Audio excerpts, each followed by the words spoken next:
Hoje em dia, se você abrir o seu celular... Não assim, né? Ô, comediante, olha lá, ô piadista. Mas você é engraçado, hein, cara?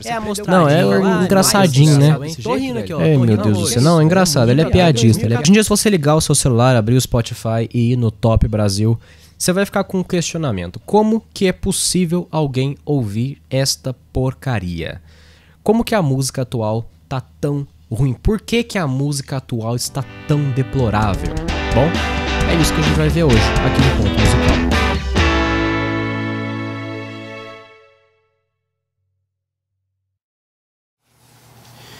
Meu amigo, me responde uma perguntinha.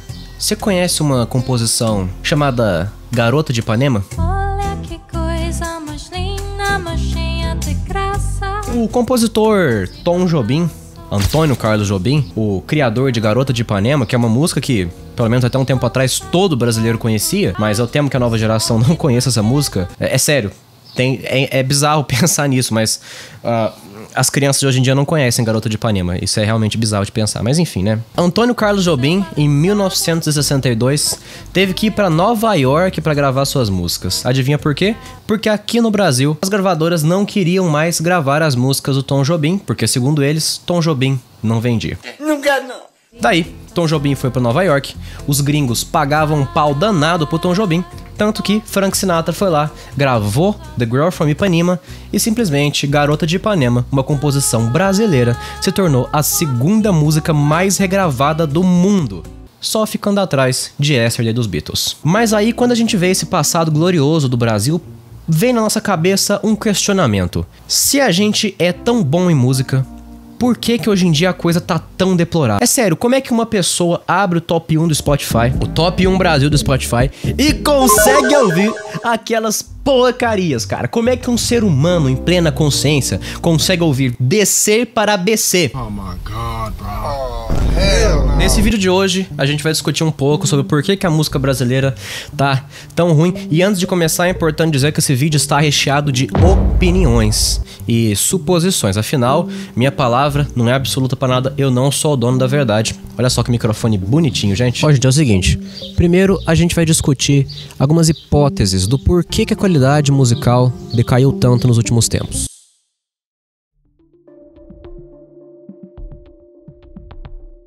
A primeira hipótese que é usada para justificar essa falta de qualidade nas músicas atuais é a facilidade de acesso. Nos anos 80, se você queria fazer uma música, você tinha que ir até um estúdio e não era tão simples. Você tinha que ter os instrumentos e vamos supor, por exemplo, que você queria gravar um violão. Você precisava plugar o seu violão num gravador de verdade, colocar uma fita cassete e gravar. Hoje em dia, eu posso simplesmente abrir o computador e eu nem preciso tocar o violão de verdade. Então, rapaziada, quando eu digo que é muito fácil fazer música hoje em dia, eu me refiro a isso daqui, por exemplo, ó. O que acontece? Esses dias pra trás, eu tava aqui à toa, né? E você sabe que mente vazia é a oficina do diabo. Esse aqui é o projeto de Descer para ABC, versão rock, que eu fiz. Se você quiser ouvir a música, tem o link no card aqui. Eu fiz isso aqui em 2 horas. Tudo isso aqui foi feito em 2 horas. Por quê? Eu sei tocar guitarra? Sei.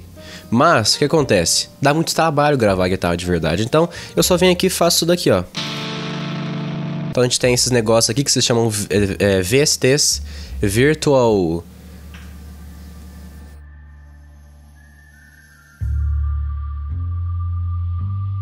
que significa VST? Tem os VSTs, então todos os elementos foram feitos digitalmente, entendeu? E aí isso é bom porque me permite fazer umas gracinhas. Por exemplo, esse solo de guitarra aqui, que eu não teria capacidade de tocar.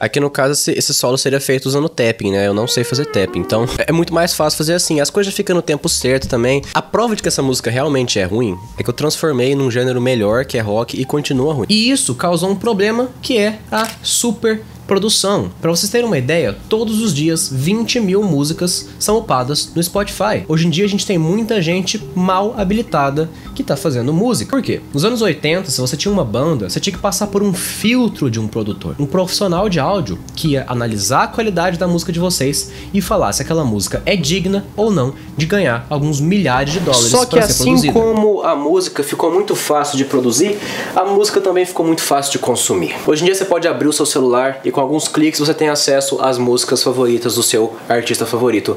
Nos anos 70, 80, 90, no entanto, o meio era esse daqui, um disco de vinil ou, quiçá, talvez, fitas cassete, né? O que nos leva para a hipótese número 2, que eu já até falei brevemente, que é da saturação. Hoje em dia tem muita coisa, então tudo satura, tudo cansa muito rápido. Aí temos a hipótese 3, a hipótese das celebridades. Hoje em dia, você não precisa necessariamente ser um bom cantor, você não precisa ser uma pessoa talentosa. Basta você ser bonito, basta você ter uma aura. Aí, meu amigo, nos shows, você pode usar playback que as pessoas vão ser tão malucas por você, simplesmente por você ser bonito, que ninguém se importa, você vira um produto. E aí, nos leva para a hipótese número 4. A concorrência é muito fraca. Nos anos 80, se você queria começar uma banda e ficar famoso, a sua concorrência era o Queen, o Roupa Nova. Eram bandas muito boas. Só que, conforme a qualidade vai aos poucos decaindo, a concorrência vai exponencialmente diminuindo aos poucos também. E aí, chega um momento que você já não precisa fazer nada muito bom para se destacar no mercado. Você pode, hoje em dia, simplesmente repetir a mesma palavra infinitas vezes na música inteira, que as pessoas vão ouvir sua música e vão curtir. Ai, Lucas, você fica falando mal aí de Talker, do Dennis DJ, mas o Daft Punk também repete a mesma palavra várias vezes em Around the World. Hipótese 5. As empresas são mercenárias. Isso é verdade, isso não é segredo pra ninguém, né? Empresário é o capeta na face da terra. Hoje em dia existe uma falta muito grande de variedade musical, simplesmente por quê? Porque o empresário, o dono da gravadora, ele não quer arriscar em colocar um instrumento esquisito na música, que corre o risco das pessoas não gostarem. Ele vai apostar no que é seguro. E aí, a hipótese número 6, as plataformas de streaming. Bom, aqui eu já vou entrar... Aqui é aquele papo que já tá todo mundo cansado de saber sobre as redes sociais, sobre o vício em dopamina, o attention span.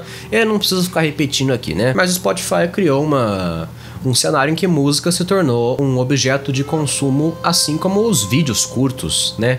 As pessoas enjoam muito rápido das músicas. Tipo, muito rápido mesmo. Cara, eu me lembro muito bem de uma vez em que eu tava num lugar lá e meu celular tava conectado na caixa de som. Pediram pra eu botar um funk pra tocar. Eu coloquei aquele funk de 2019, só que é Vral. Eu falei, bom, vou colocar uma que eu conheço, né? Eu coloquei, os caras me xingaram. Literalmente, os caras viraram pra mim e falaram: nossa, Zé, essa aí é muito velha, cara. Pera aí, deixa eu ver se eu entendi uma coisa. A música ser de um ano atrás é o suficiente pra ela não poder ser tocada mais? Assim, ó, eu não tô dizendo que todo mundo que ouve funk é intolerante nesse nível, mas uma grande parte das pessoas que ouvem funk como gênero musical principal, infelizmente, são desse jeito. Se você botar um funk de 2 anos atrás, os caras já te xingam falando que você é um dinossauro pré-histórico. Isso mostra o quanto que as músicas são descartáveis hoje em dia. Bom, mas afinal, meu caro, eu falei e ainda não cheguei a lugar nenhum, né? Afinal de contas, qual dessas suposições está correta? Qual dessas hipóteses é a certa? Bom, todas. Um estudo realizado em 2012 pelo Conselho Espanhol de Pesquisa Científica mostrou algumas coisas interessantes relacionadas a 2 fatores da música: intensidade e timbre. Timbre é o que permite você distinguir um violão de um piano, por exemplo, né? A verdade é que as notas musicais, elas emitem a mesma frequência sonora. Então, um Lá vai ser sempre 440 Hz. 435 para alguns, 445 para outros. Tem muita gente esquisita hoje em dia, rapaziada. O mundo tá cheio de gente perigosa. Vocês sabem, é sempre a mesma coisa? Essa é uma questão que pode muito facilmente aparecer enquanto você estiver ouvindo qualquer música famosa aqui no Ocidente. Esse primeiro gráfico aqui do estudo mostra como o volume das músicas aumentou exponencialmente com o passar dos anos. Alguma vez você já ouviu música clássica no seu fone de ouvido e ficou se perguntando por que a música é tão baixa mesmo com o volume no talo? Então, vem cá que eu vou te explicar. Para medir o volume de um áudio digitalmente, usamos a escala dos decibéis, em que 0 é considerado o volume ideal e abaixo disso, um volume menor. Se você olhar a audio wave das músicas mais antigas, você vai ver que era menos comum o volume chegar a bater nos 0 decibéis. Nas músicas atuais, é quase que o tempo todo. Tá, e por que isso acontece? Bom, em resumo, lá no finalzinho do século XX, os produtores musicais começaram a perceber que se as músicas deles fossem mais comprimidas, elas fossem mais altas, elas se sobressairiam dentre as demais quando estivesse tocando na rádio, na rua, em qualquer lugar. Então por isso eles começaram a fazer isso, né? Exagerada compressão que vai deixar tudo no talo o tempo todo. Isso é ruim porque tira a dinâmica dos instrumentos. Instrumentos são tocados por seres humanos, e seres humanos não são perfeitos igual um robô. Yesterday my life was filled with rain. Now he's thinking about me every night. Oh, is it that sweet? I guess so. Tá, então agora você já sabe que as músicas ficaram mais altas, mas e o timbre? Bom, esse gráfico aqui, muito resumidamente, demonstra que, de maneira simples, antigamente existia uma variedade muito maior de instrumentos nas músicas mainstream. Esses dias pra trás eu vi lá no Twitter uma thread que era falando sobre as melhores e as piores músicas de 2024. Eram todas iguais, de verdade mesmo, desculpa, mas eram todas iguais. No refrão geralmente vai ter o cantor cantando bem suavezinho assim, sabe? Você vai ter uma dobra na voz dele, então você vai ter várias vozes cantando pra dar um efeito de coros assim na voz, né? Cause I was doing better alone, but when you said hello, we can't be friends. Call me when you want, call me when you need. De fundo você vai ter um sintetizador. Nos versos que começam a música e introduzem, geralmente você vai ter um baixo mais marcado assim. I've always been the one to say the first goodbye. Que é pra dar uma vibe mais descolada assim, mais disco dos anos 80. E basicamente é isso. É raro hoje em dia essas músicas mais famosas terem um solo. E essa falta de instrumentos mais diversos assim, começa a encher o saco. Chega um momento que cansa, né? Porque você pega, por exemplo, nos anos 80, 90. Eu vou dar um exemplo de uma banda chamada Nenhum de Nós. Os caras misturavam acordeon com rock. Cara, foda, tá? Foda. Tem uma música do Nenhum de Nós que se chama Fuga. Nessa música tem literalmente um solo de sanfona no final, que é muito bom, cara, é muito bom. Parece que a sanfona tá entrando no seu toque.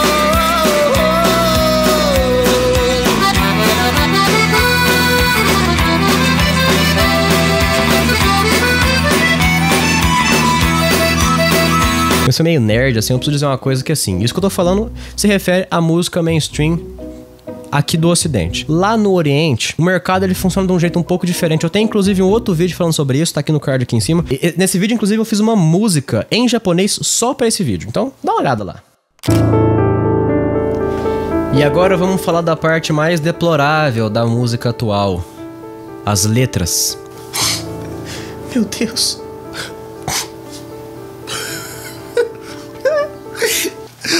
Eu sou uma pessoa fútil que me submeto, às piores condições para relacionamentos amorosos possíveis.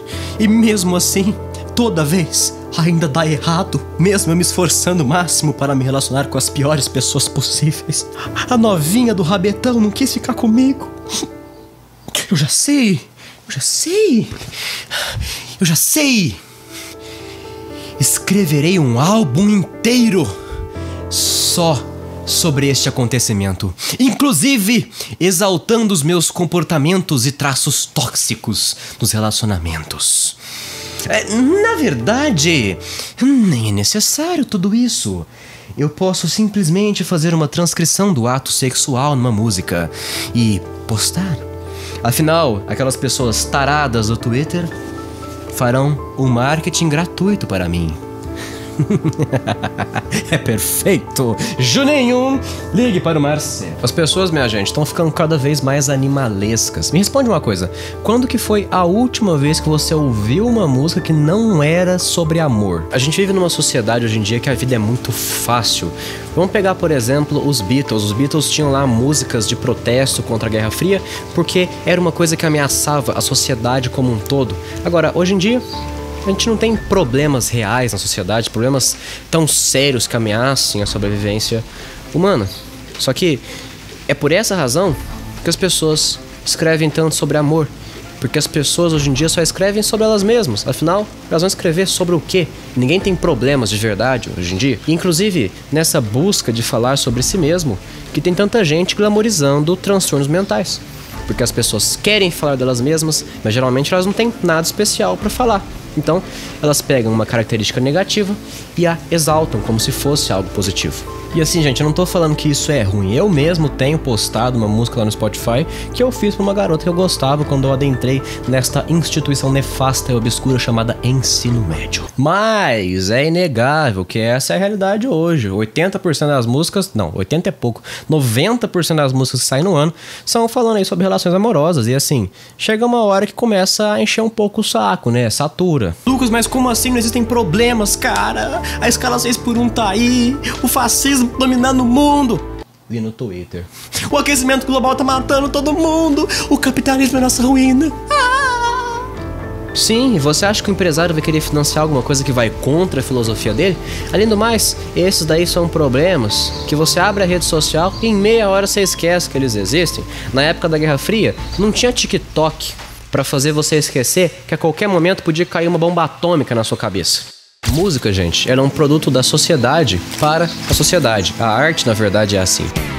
Tá, um parênteses importantíssimo que eu preciso fazer aqui, tá? A verdade é que existe um debate muito grande sobre qual que é a função da arte, né? A gente faz arte pra nós, pros outros, qual que é a função da arte, né? Mas isso não vem ao caso aqui. A verdade, cara, é que você pode escrever sobre o que você quiser. Mas o meu ponto aqui é o seguinte, se você pegar, por exemplo, o Cazuza tem várias músicas que são sobre amor, sobre relações amorosas, porém o Cazuza também tem músicas que não são sobre isso. A maioria dos artistas dos anos 80, 90 eram assim, eles tinham suas músicas sobre amor, mas eles também tinham músicas que não eram sobre amor e tinham de fato uma reflexão, uma crítica, um protesto, uma coisa mais elaborada. O que eu tô querendo provar aqui é o seguinte, a gente não pode comparar os artistas de antigamente que escreviam sobre diversos temas e também sobre o amor com os artistas de hoje que só escrevem sobre o amor. Eu acho que deu pra entender aí, né? Não me cancelem, rapaziada, a verdade é que eu tô só fazendo um vídeo aqui com um monte de pensamento, mas a verdade mesmo é que sempre que eu acabo de fazer o vídeo, a hora que eu assisto ele, metade do vídeo eu já tô discordando, porque eu sou uma pessoa assim, rapaziada, eu prefiro ser essa metamorfose ambos. Se hoje a música se encontra nessa situação nefasta e horrorosa, é porque nós, como sociedade, estamos nessa situação nefasta e horrorosa. Se a música está ruim, é porque nossa sociedade está ruim e nossa má sociedade permite que essa música ruim continue sendo premiada. É assim que a sociedade funciona hoje em dia. Você não precisa ser talentoso, basta ter um rosto bonito, basta ter uma bela face que exale felicidade. Existe esse livro aqui, chamado O Ego é Seu Inimigo, do Ryan Holiday. Esse livro apresenta uma reflexão interessante. Alguma vez você já viu alguma pessoa que se gabava de ter algum objeto ou de fazer algo, mas na verdade você nunca viu aquela pessoa fazendo ou tendo sucesso, progredindo naquela coisa? E eu já vi várias vezes esse cenário. A pessoa posta a foto da guitarra, ela não sabe tocar guitarra, mas ela posta a foto da guitarra e chove de gente vangloriando aquela pessoa simplesmente por ter a guitarra. Porque a guitarra, ela apresenta um status para a pessoa, ela apresenta uma vibe. Só que quando a pessoa se mantém nesse estado de ter o seu ego alimentado simplesmente por dizer que faz algo, dizer que tem algo, que participa de uma estética, ela nunca acaba tendo incentivo de verdade. E essa pessoa dificilmente vai de fato aprender a tocar a bendita da guitarra. Porque para essa pessoa compensa muito mais ter a guitarra como um objeto social para se conectar com as pessoas do que simplesmente para tocar, para prazer próprio. O meu argumento se comprova quando você percebe que tem 52 milhões de pessoas que seguem a Virgínia no Instagram. A Virgínia tem algum talento especial? Não. Ela faz alguma coisa magnífica? Não. Ela é uma pessoa divônica? Não. Mas ela tem uma vida espetacular.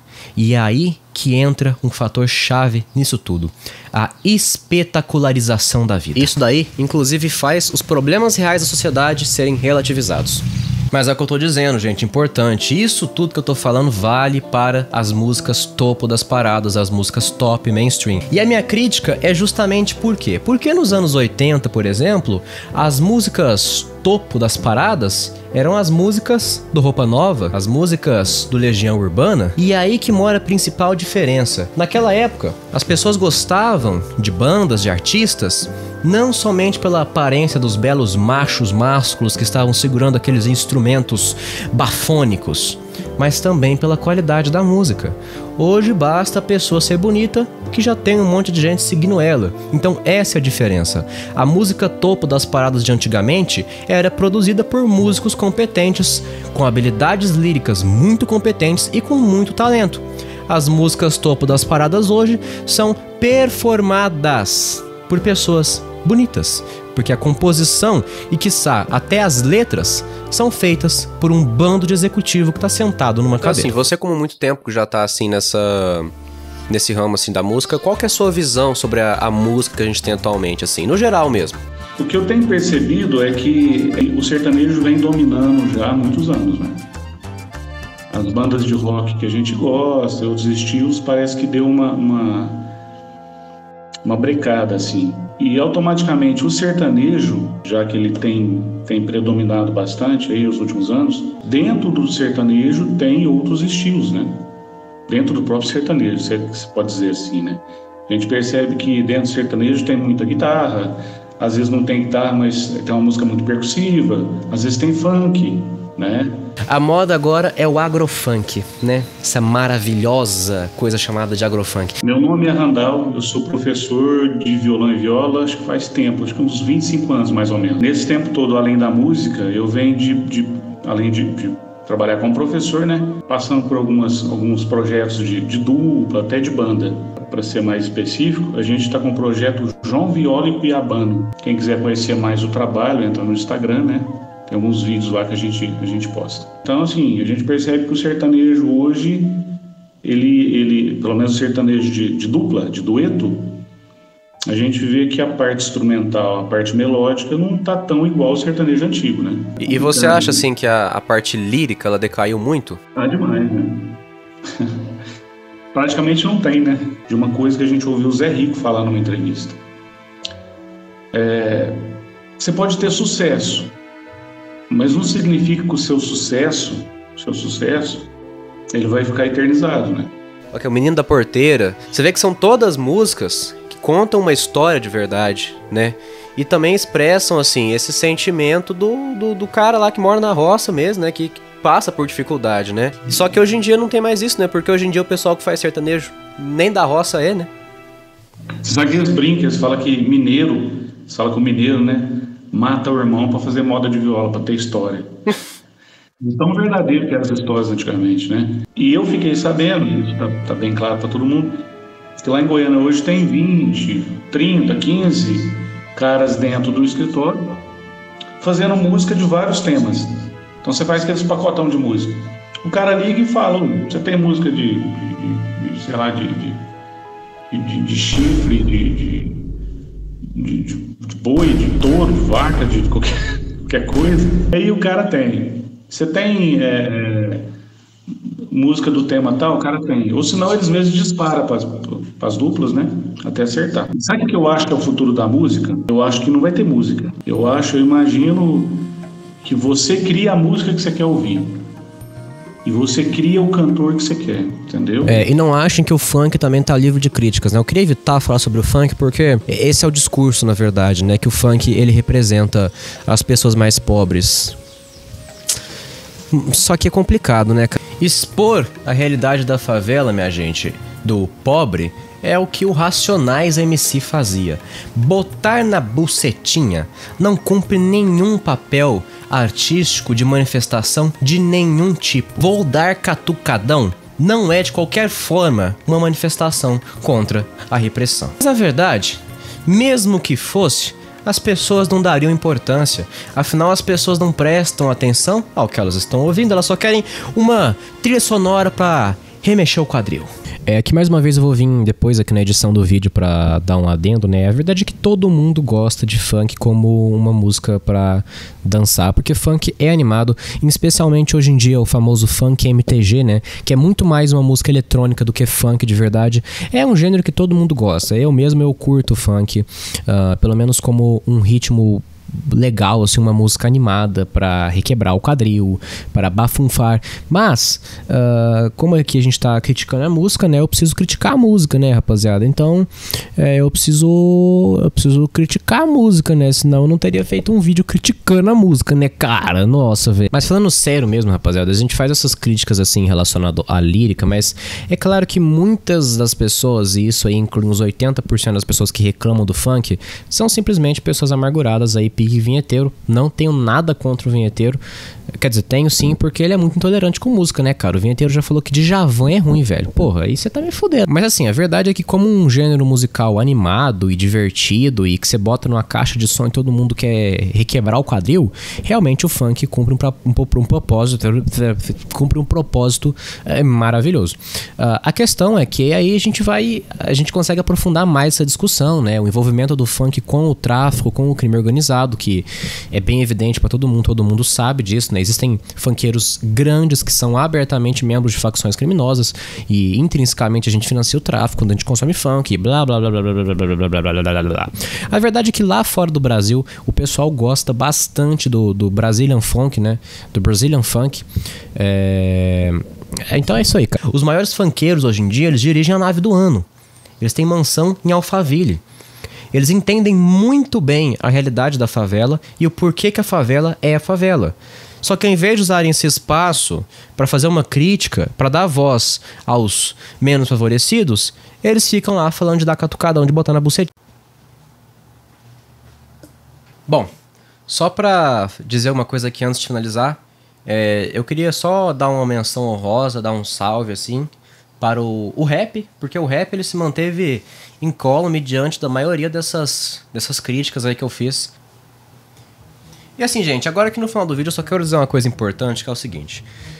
Apesar de tudo que eu disse, é importantíssimo a gente respeitar o gosto de cada um. Sim, eu sei que é impossível conceber a ideia de um ser humano pensante ouvindo Descer para BC no finalzinho do ano, os bumbum tão broseando pra chegar e morder. Eu sei que é impossível pensar que alguém ouve essa música, mas se existe, a gente tem que respeitar essas pessoas, entendeu, pessoal? Estude um pouquinho antes de criticar, tá? Eu já vi gente usando quantidade de acorde como justificativa para menosprezar a música. Quantidade de acorde não representa se uma música é boa ou ruim. A Horse with No Name, que é uma música do América, uma música maravilhosa e tem só 2 acordes. Nem por isso é uma música ruim. A maioria das músicas do Chico Buarque tem vários acordes super complexos, acordes dissonantes, com baixo, com 11ª maior, com bilhão de coisas. Mas isso não é o que torna a música do Chico Buarque boa. A música do Chico Buarque é boa pela poesia que é a letra. Inclusive, as maiores pedradas do Chico Buarque foram feitas durante a ditadura militar, que eram o quê? Justamente tempos difíceis. E assim, essa parada de usar sample, gente, isso também não é um crime, tá? Eu sei que é engraçado você ver um funk sampleando um funk que sampleou uma música clássica. Eu sei que é engraçado, mas isso não define se uma música é boa ou não, tá? O que importa é que ela agregue algo acima daquele material original. Mas bom, pessoal, nos meus vídeos eu gosto mais de apresentar a minha opinião mesmo, que o que eu penso, ao invés de vir aqui com 1 bilhão de estudos, de fatos, de professores de sociologia explicando por que a sociedade é assim. Eu gosto de falar o que me vem na telha. Então, de novo, se eu tiver falado alguma coisa errada, desculpe, me explique por que eu errei, que não errarei novamente. Estou completamente aberto a aprender mais com vocês. Se de repente você é formado em música, você sabe sobre esse tópico, fala pra mim nos comentários. Eu gosto bastante de conversar com o pessoal nos comentários. Meu canal tem só 63 inscritos, então a chance de eu ler seu comentário é de 100%. Então eu vou ler seu comentário e provavelmente vou te responder se você tiver comentado uma coisa legal, que agregue. Vamos conversar, vamos trocar uma ideia, beleza? Então, pessoal, é isso. Muito obrigado. Se você tiver gostado desse vídeo, se inscreva no canal, confira os outros vídeos do Ponto Musical, que em breve tá vindo coisa boa aí, beleza? Muito obrigado, pessoal. Até a próxima.